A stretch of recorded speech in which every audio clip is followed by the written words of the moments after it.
All right, thank you for staying with us. It's time now to take a look at stories making headlines on the front page of Nigerian newspapers. And I begin with the Leadership newspaper. The major story here says, Governorship appeals.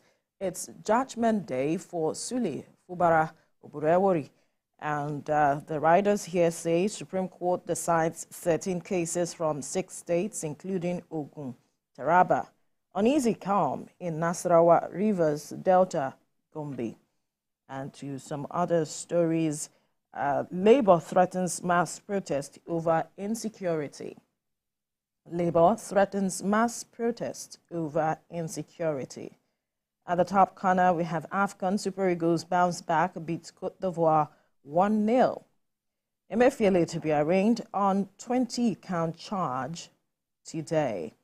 Well, those are some of the stories you find on the front page of the Leadership newspaper. We'll move quickly now to the Salient Times. And the major story is also looking at Gubar appeals. Dakwa Abiodun, 12 other governors await fate as Supreme Court delivers judgment today. And at the top corner, we have ex-governor Ayofaye's brother Isaac removes roof and door of tenant who has been owing him rent for 4 years. Well, that's a story you might want to read. Super Eagles beat host Ivory Coast to boost AFCON credibility. And at the other corner there, no free gift. APC rules out automatic ticket for Ayeda Tiwa. And another story here, quest for bribes by our investigators becoming too embarrassing. EFCC chairman is saying that. And how security forces extrajudicially killed at 100,000 Nigerians, over 100,000 Nigerians in 8 years. Inter-Society is saying this. Residents flee Thames and Zamfara communities after bandits' threats. Well, some of the stories you find on the front page of the Salient Times. We move now to the First News newspaper. The major story here, fresh trouble for Emefiele as federal government files 20-count amended charge. And the writer is saying court grants his travel request. And another story, ban on open defecation in FCT still in force, Ruwasa director warns. Don't obstruct my work, Wike warns politicians in the FCT, says no project will stop under Tinubu's government. Committee recovered 70 out of 745 vehicles from ex-Sokoto government officials. And Guba dispute Ogun, Gombe, Delta, Nasarawa, Kebbi governors no fate today. Osun governor sacks 3 monarchs, others fresh selection process. Nabiha, we are yet to receive our remaining daughters, family is saying.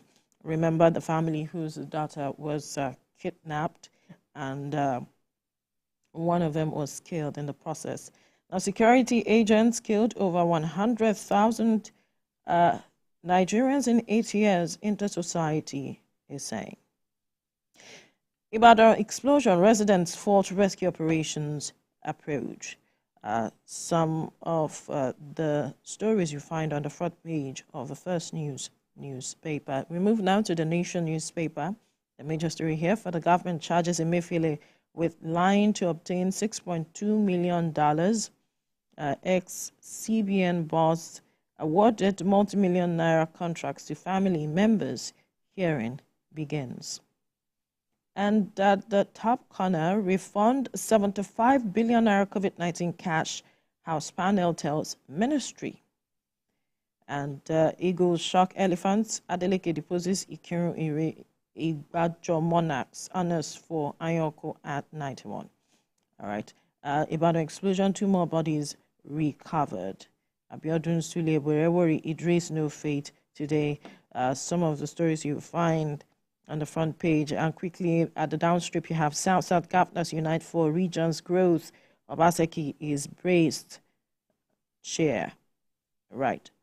To the Daily Sun now, or the Daily Sun. The Daily Independent reps blow hot over 75 billion. Reps blow hot over 75 billion naira COVID-19 funds, asks ministry to refund amount, raise issues over 10 billion naira undeclared money. And then the eagles there, that's the picture there depicting their rejoicing after the victory.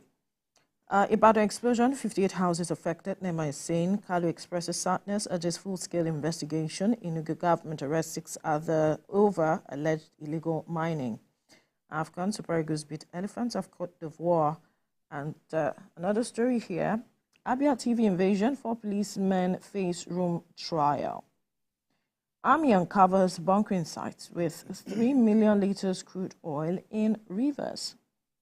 IUC's assets divestment, Nigeria loses nothing, the Bobiri is saying.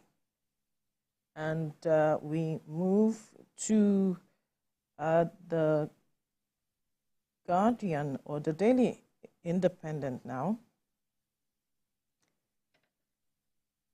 Reps ask Ministry to refund 75 billion naira COVID-19 funds, direct Health Ministry to return 10 billion naira for vaccine production. Infraction on wholesome practices detected in NIN enrollment, NIMC-DG is saying this. Some of the stories you find on the front page of the Daily Independent. And we move to the Guardian newspaper. How poor planning, corruption ruin the 200 billion naira school feeding initiative in states. And then you see an infographic there. Over 100,000 unarmed Nigerians killed in ETSS reports. State started news on mining as Ibadan explosion deaths toll now 5. Shetima urges African leaders to ramp up continent's $3.1 trillion GDP. Shell must not go until cleanup is done, Kappa tells federal government. Okay, these are some of the stories you find on the front page of the Guardian newspaper. Theophilus. All right, so we move to the Punch newspaper, and it says here, public outrage grows as kidnapping epidemic worsens. The writer says 12 Zamfara varsity students, officials, 19 Abuja victims, 4 Akwa Ibom coppers among captives. Tinubu urged to tackle insecurity, food crisis at all costs. Bandits attack 10 Kaduna villages. IG presents 2 billion naira to families of deceased cops in Abuja. Supreme Court, Abiodun Adebutu learned fate today. Pleased to pay 50 million naira for arresting Abiola's widow in nightgown. Ibadan explosion. Death rise to 5. Soldiers occupy sites. That's in the Punch newspaper this morning. We move to Nigerian News Direct. It says Nigeria's non-oil exports show resilience, hit over 6.5 million metric tons. ICPC seeks collaboration with FIRS to tackle financial tax fraud. AEDC signs agreements to deliver uninterrupted power supply. Troops rescue 9 kidnapped victims in Benue. Supreme Court to decide fate of 13 governors today. That's in the Nigerian News Direct. This Nigeria says Army uncovers 14 reservoirs of 3 million liters of stolen crude oil in Rivers State. Afghan elephants fall to Eagles 0-1. That's 0-1 there. Of course, you see the penalty taker, Ekong, who got us that win yesterday. EFCC boss slams investigators, threatens actions over bribe allegations. Relocate headquarters back to Lagos. Kayamo directs FAN. Buhari unfair to majority of Nigerians in his 8-year rule. Clark slams ex-president's aide. Judgment day for Ogun, Gombe, Delta, Nasarawa Rivers. The Supreme Court rules today. That's in this Nigeria newspaper this morning. We now move to Vanguard, and it says, impact of fuel subsidy removal tough on Nigerians, says Tinubu. Ibadan explosion, please declare illness of building wanted. We won't allow CBN print money, says Budget Minister. Afghan cracker, Super Eagles peck elephants, brighten qualification chances. Additional's book, your 8-year rule was biased, unjust, nepotic, Clark tells Buhari. That's in the Vanguard newspaper this morning. We move to Business Day. Disco to now buy electricity directly from producers. That's in the Business Day. at 22.90%, Nigerian stock market offers world best return. Market value crosses 50 trillion naira mark. Nigerians buy more noodles as rice gets pricier. Nigeria breaks jinx in Cote d'Ivoire AFCON group win. NIMET to release 2024 seasonal climate prediction February 20th. That's in this day this morning. We move to Nature News. AEDC signs landmark power solution deal for Abuja. Niger government partners PJS Group in a $25 million share butter agro expansion plan. Governor Makinde vows to sustain mining activities in Oyo despite explosions.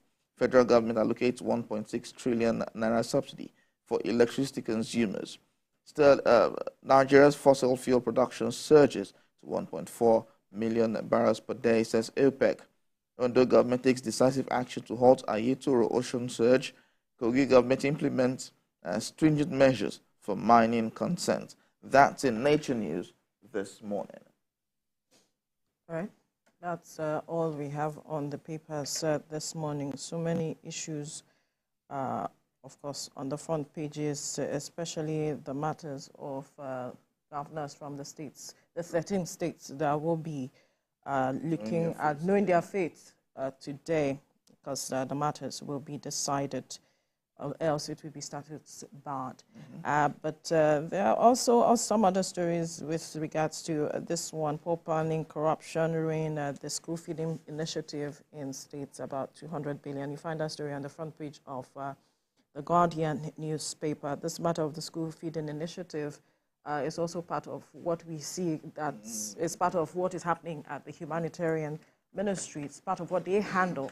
And that has also brought issues to the fore, or beaming the satellite into the humanitarian ministry. How many persons have benefited from this program, the intention of government with that program, if it's really been achieved so far. Recall that the former minister had said that she fed some students at the time we had COVID-19. True. And people were asking questions. These children were in their homes. How did you feed them?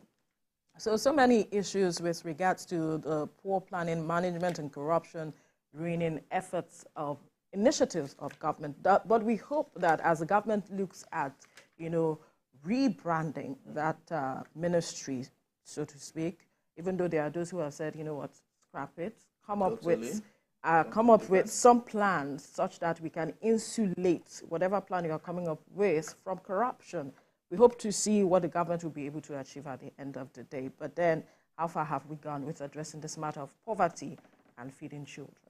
Well, personally, I don't believe that giving out money will address the poverty issues we have in Nigeria.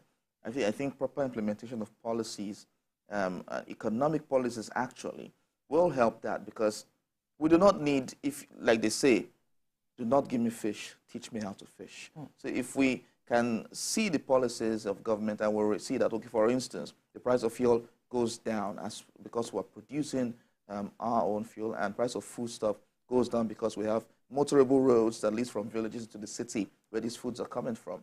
Then we can now start security as well. Then we can now start talking. But giving out money is, well, for me, how far would that go? How far can we go with that? Yes, at a point we even had to ask to borrow money for the humanitarian ministry to give out to the poorest of the poor.